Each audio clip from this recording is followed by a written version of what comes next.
There is only one name in all the earth for salvation, whereby we must be saved. I remember home, the fields on which you played, or the sunrise and the hymns that we sang.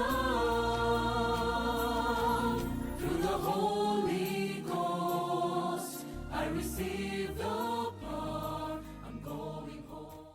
La nouvelle s'est répandue partout à Béthanie. Lazare, l'ami de Jésus, était mort. La mort est notre ennemi, chers frères et sœurs. La mort sépare. Mais un jour, bientôt, la mort sera détruite. Amen.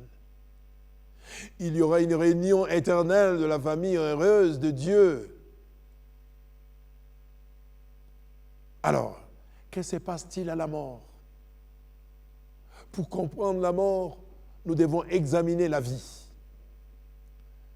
Comment Adam a-t-il été créé? Genèse chapitre 2 verset 7 dit « L'Éternel Dieu forma l'homme de la poussière de la terre et souffla dans ses narines un souffle de vie et l'homme devint un être vivant. » Dieu a formé le corps de la poussière, puis il a ajouté le souffle de vie. Ainsi, corps de poussière plus souffle de vie égale personne vivante, un être vivant. Ainsi, les morts sont morts. Ils ne savent rien. Lorsque Dieu retire son souffle de vie à l'homme, ils ne sauront rien. Ecclésiaste chapitre 9, verset 5 dit « Les vivants savent qu'ils mourront, mais les morts ne savent rien. » Le monde des esprits est un monde trompeur, chers frères et sœurs. Nous voyons dans certaines sociétés, les gens ont vu des êtres qui ressemblent à des membres morts de leur famille. Et que voit-il vraiment? Apocalypse chapitre 16, verset 14 est clair à ce sujet. Car ce sont les esprits de démons, ce sont les démons qui font des prodiges. Le monde des esprits est réel, bien entendu. Satan et ses anges invisibles sont constamment à l'œuvre. Où le diable a-t-il obtenu un tel pouvoir? Ésaïe 14, versets 12 à 14 et Apocalypse chapitre 12, versets 7 à 9 nous disent que Satan vivait autrefois au ciel. Il s'appelait Lucifer. Il a convoité l'autorité de Dieu. Quand Lucifer s'est rébellé, il eut la guerre dans le ciel. Christ, appelé Michael, et ses anges ont vaincu Satan et ses anges. Alléluia. Le diable, avec son armée maléfique, fut relégué sur la planète Terre. Satan et ses anges conservent toujours leur pouvoir. Grâce à leur connaissance du passé et à leur capacité surnaturelle, ils peuvent se faire passer pour une grand-mère décédée, par exemple. S'habiller, marcher et parler comme elle. Ils peuvent raconter le passé et prédire rationnellement l'avenir. Aujourd'hui, c'est cela qu'on appelle le spiritisme. Aujourd'hui, le spiritisme sévit. Elle est l'attitude de Dieu à son égard. Quelle est l'attitude de Dieu à son égard? Deutéronome, chapitre 18, versets 10 à 12 dit, Dieu, il se fiche que nous participions à de telles rencontres. Il ordonna à Israël d'interdire. Dieu a ordonné à Israël d'interdire tous les médiums. Il appelle le spiritisme une abomination. Alors que les gens disent « va ». Dieu dit « ne va pas ». Ne barbote pas avec le diable. Quand je fais partie de la famille de Dieu, je ne devrais pas avoir peur. Amen. Si quelqu'un dirige une activité satanique vers moi, je suis protégé. Ce que dit Psaume chapitre 91, versets 1, 2, 10. C'est lui qui demeure sous l'abri du Très-Haut, repose à l'ombre du Tout-Puissant. J'ai dit à l'Éternel, mon refuge et ma forteresse, mon Dieu en qui je me confie. Aucun malheur ne t'arrivera, aucun fléau ne t'approchera de ta tente. Amen. Mais si je ne me soumets pas au Christ, je ne suis pas protégé, je suis vulnérable. Arrêtons-nous un peu par là. Chers frères et sœurs, c'est évident, c'est une évidence. Si je ne me soumets pas au Christ aujourd'hui, si je ne veux pas donner ma vie à lui, je serai sans protection, je serai vulnérable, je serai à la merci du diable. Alors que nous sommes en train d'attendre cette réunion exceptionnelle de la famille. C'est quelle famille?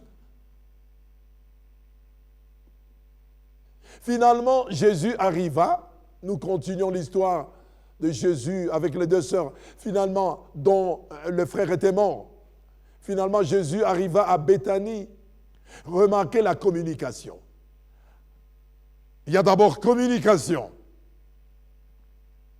Marthe et Marie disent au Seigneur, « Seigneur, si tu avais été ici,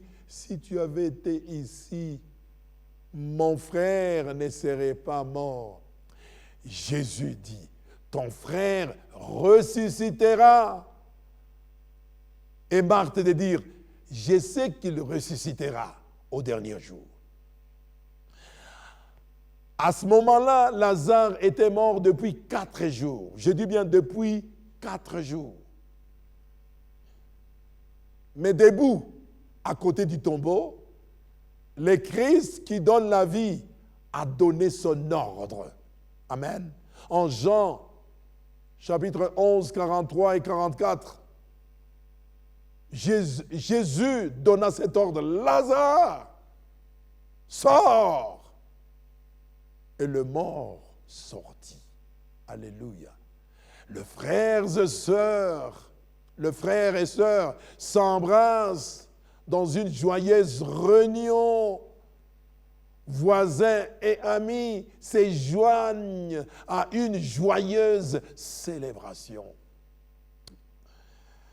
La résurrection et la réunion de famille ces jours-là étaient un symbole de la grande réunion de famille de Dieu lorsque Jésus reviendra. Amen.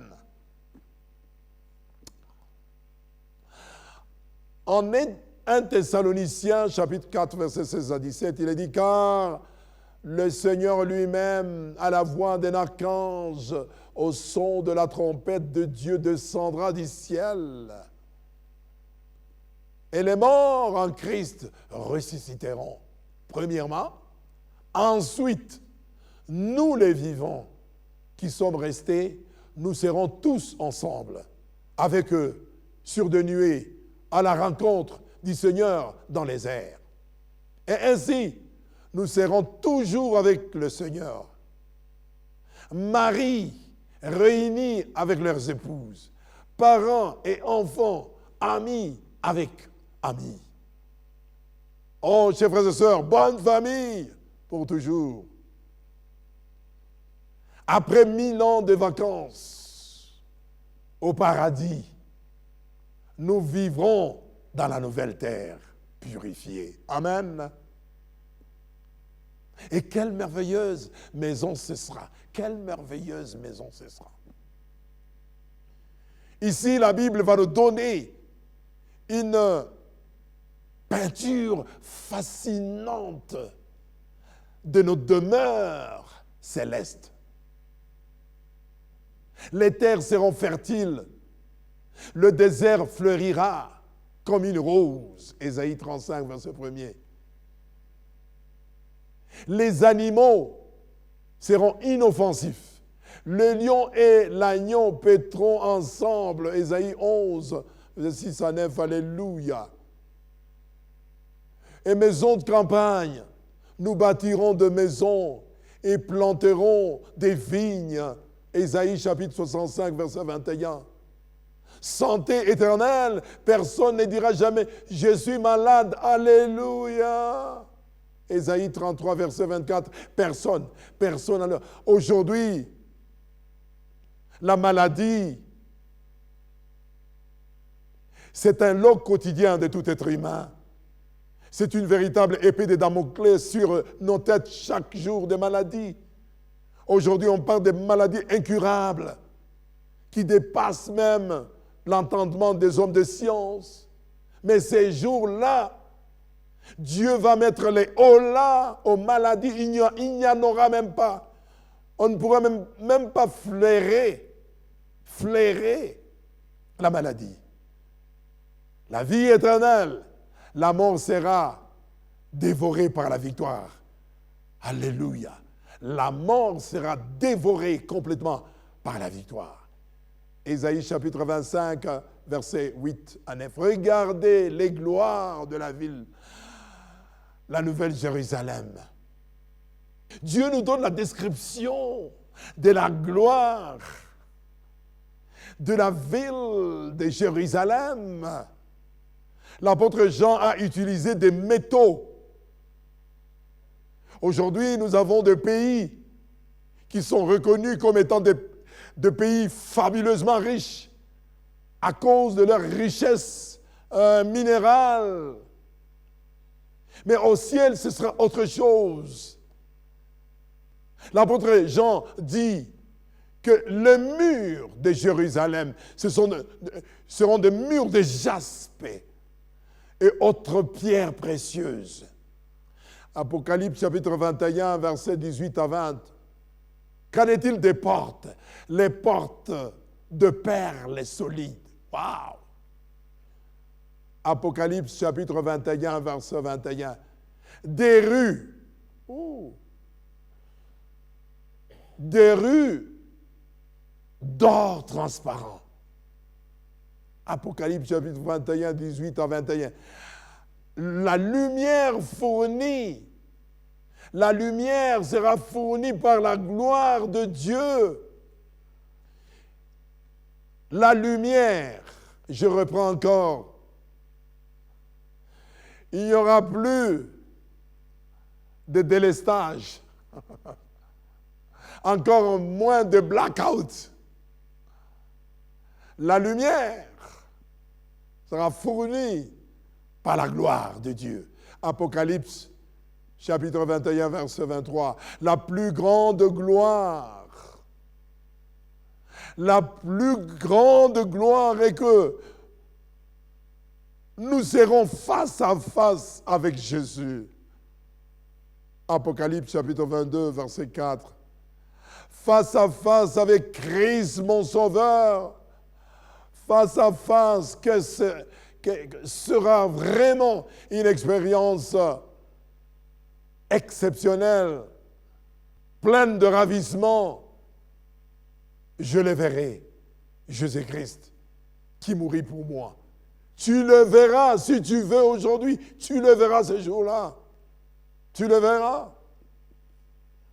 C'est pourquoi il t'attend aujourd'hui. Il ne faut jamais tergiverser. Il faut prendre la décision aujourd'hui d'être avec lui.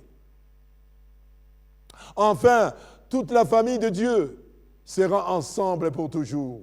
Oh, chers frères et sœurs, quelle réunion aussi fantastique. Nous sommes à court de mots pour dépeindre le genre de réunions, le type de famille qui va se constituer au ciel. Nous serons toujours ensemble. La Bible dit une multitude innombrable et multinationale sera là. Une multitude innombrable et multinationale sera là. Apocalypse chapitre 7, verset 9. Je regardais et voici, il y avait une grande foule que personne ne pouvait compter, alléluia, de toute nation, de toute tribu, de tout peuple, de toute langue, et se tenaient devant le trône, devant l'agneau, alléluia. Dieu, notre Père aimant, sera là. Apocalypse chapitre 21, verset 3. Et j'entendis du trône une forte voix qui disait, « Voici le tabernacle de Dieu avec les hommes. Il habitera avec eux et ils seront son peuple. Et Dieu lui-même sera avec eux. » Chers frères et sœurs, Dieu sera avec nous. Chère famille, chers couples, prenez la décision aujourd'hui de faire partie de la grande famille de Dieu, qui lorsque Jésus reviendra, sera emporté au ciel. Et du ciel, dans la nouvelle terre, et elle sera toujours avec Jésus. Et enfin, toute la famille de Dieu sera ensemble pour toujours. Jésus, notre précieux Sauveur, sera là. Quelle assurance! Jésus sera là. Nous n'aurons jamais à expérimenter la moindre inquiétude ou la moindre nostalgie ou la moindre détresse parce qu'il sera là avec nous. En Apocalypse chapitre 7, verset 17, il dit « Car l'agneau qui est au milieu du trône les paraîtra et les conduira aux sources des eaux de la vie. » Oh, quelle merveilleuse expérience, chers frères et sœurs. Je vous conjure de vous préparer en tant que famille terrestre d'être là. Je vous encourage de ne ménager aucun effort pour que vous puissiez aujourd'hui prendre la décision ferme d'être avec lui, de lui appartenir en tant que famille, en tant que foyer, comme vous voulez. Enfin, toute la famille de Dieu sera ensemble pour toujours.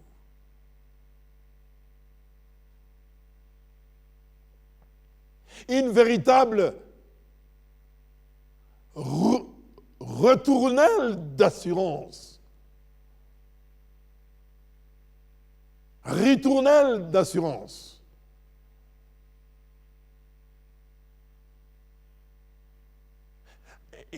La Bible répète que nous serons pour toujours avec lui.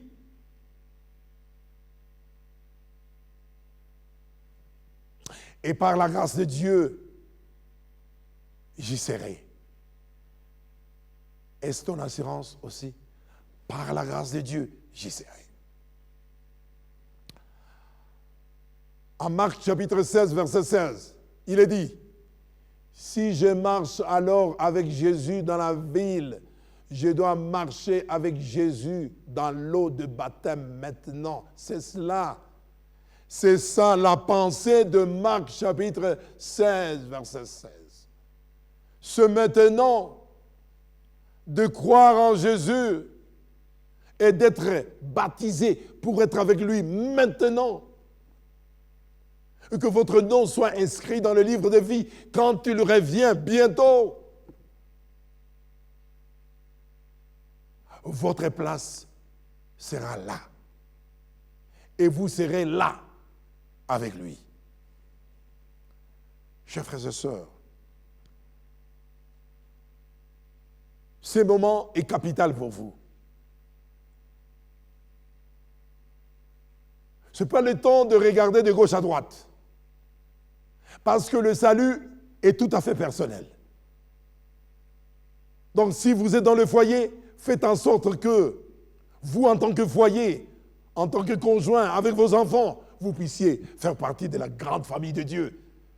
Faire partie de cette grande réunion de famille de Dieu. D'où la nécessité de prendre l'engagement aujourd'hui. Si tel est votre désir, si tel est ton désir, il est temps de dire oui, je veux faire partie de la réunion de famille heureuse. Oui, je veux faire partie de la réunion de famille heureuse. Oui, je veux être baptisé aujourd'hui et naître dans l'heureuse famille de Dieu. Chers frères et sœurs, baptisez-vous aujourd'hui. Ne renvoyez pas votre décision au calendrier grec. Tu ne connais pas l'avenir, tu ne connais pas l'avenir. Seul Dieu connaît l'avenir. C'est pour ça que tu as besoin de prendre la décision aujourd'hui.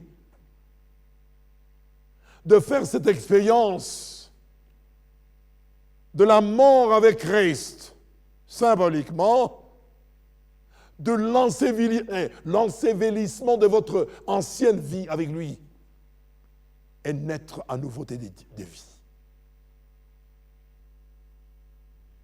Et Jésus est notre exemple. Parce que lui est passé aussi par le baptême, non pas parce qu'il était pécheur, pas du tout. Il nous a laissé un exemple qui demeure. Il a voulu s'identifier avec nous. Et c'est pourquoi nous n'avons aucunement un autre exemple que Jésus seul. Et c'est pour ça que il vous appelle ce matin de faire l'expérience du baptême. Si vous voulez, faites-vous baptiser avec toute votre famille pour faire partie de la grande famille de Dieu, pour que bientôt vous fassiez partie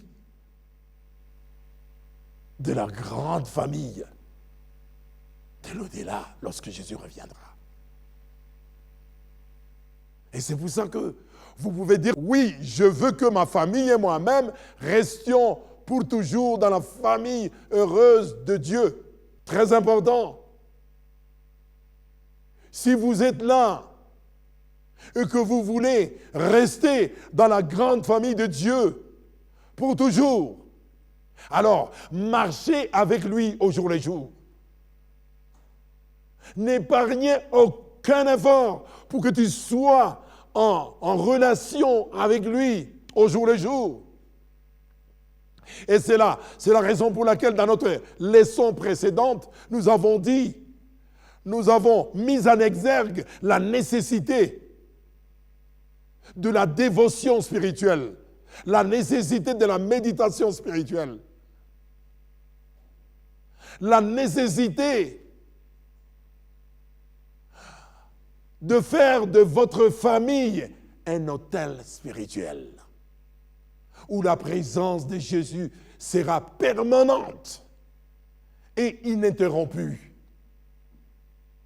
Chers frères et sœurs, le moment est venu de nous préparer.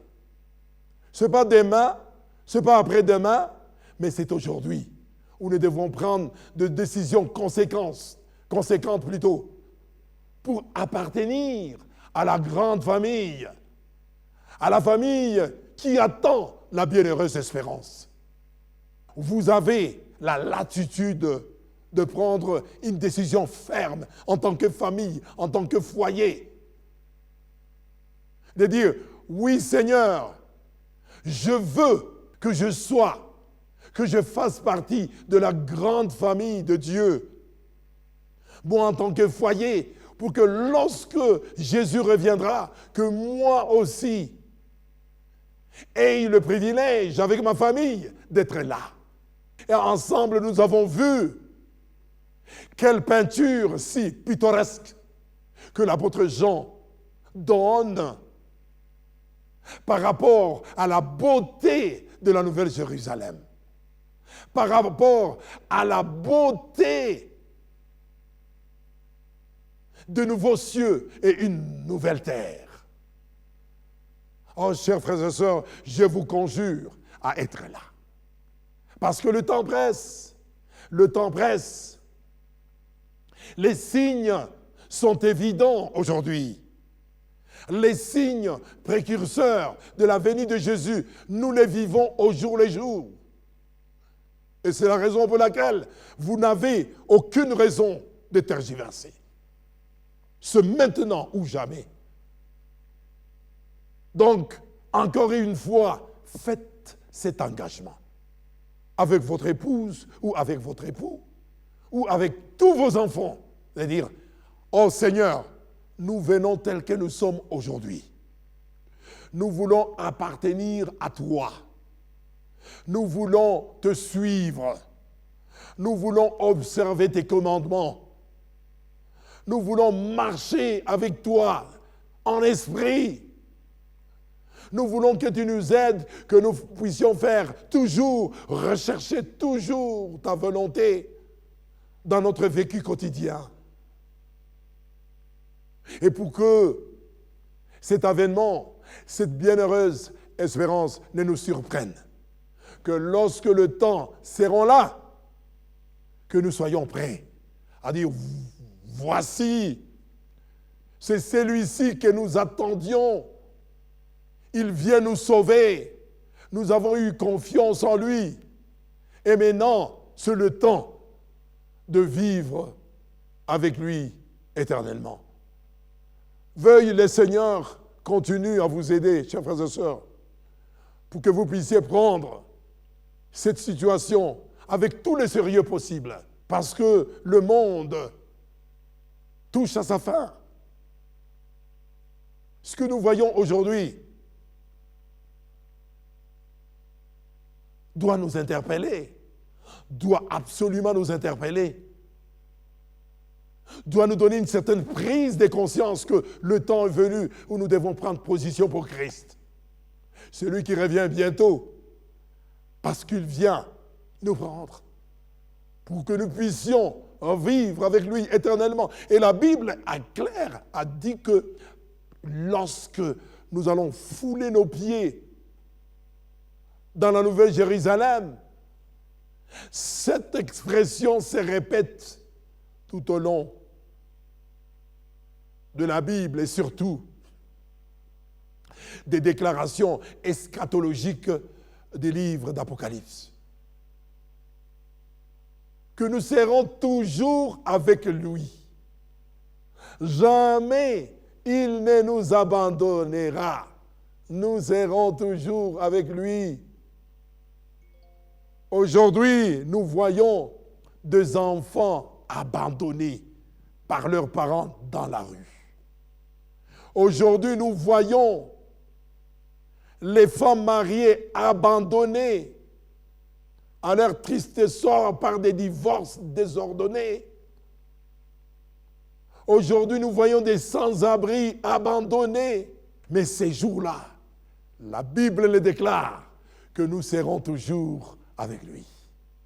Oh, très chers frères et sœurs, c'est aujourd'hui qu'il va falloir prendre la décision, pas demain.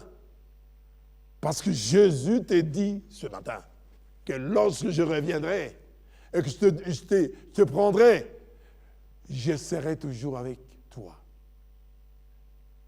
Et il a dit, il a renchéri que nous n'aurons pas besoin de la lumière.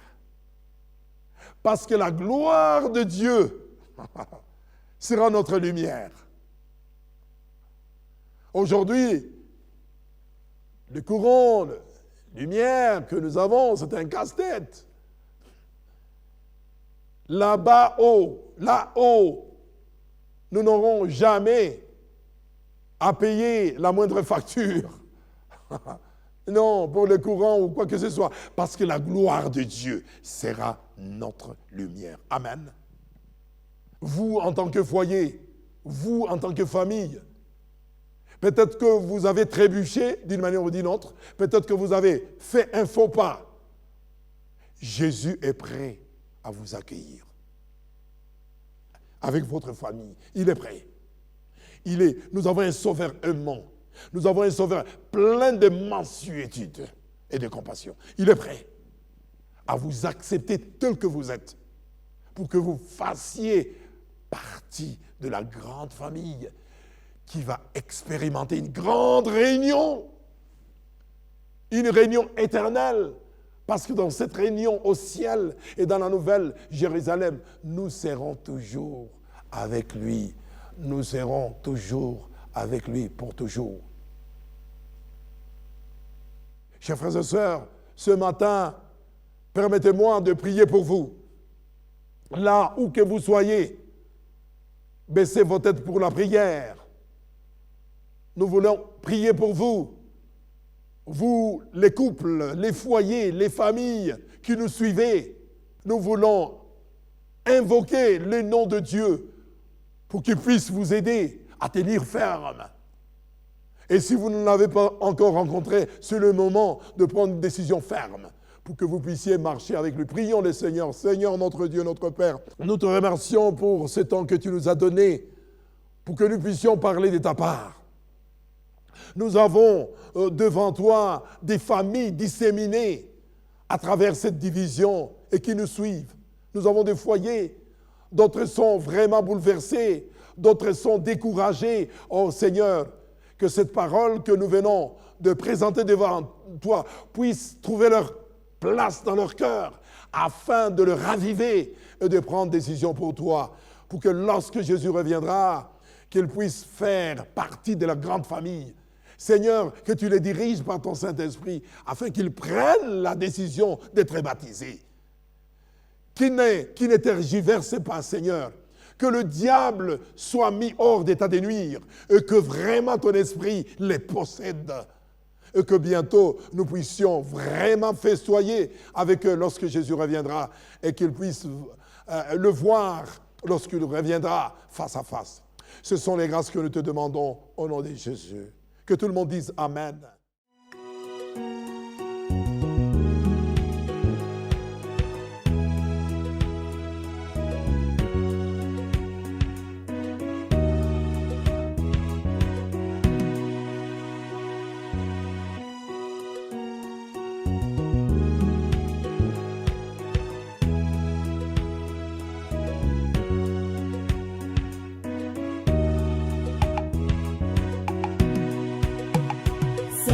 Sabato ya Bwana Mungu wetu ni sabato takatifu, wengine wakufu. Sabato ya Bwana Mungu, sabato ya Bwana Mungu wetu ni sabato takatifu. Wengine wakufu. Sabato ya Bwana Mungu. Sabato, alama ya upendo kati ya Mungu na mwanadamu, agano ya milele. Sabato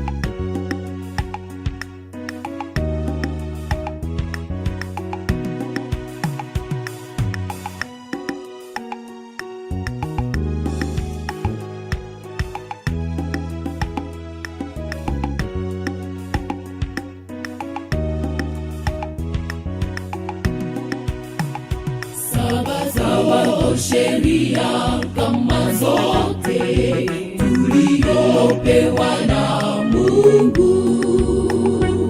Ukivunja makosa yote na Bwana atakuhukumu. Sabato sheria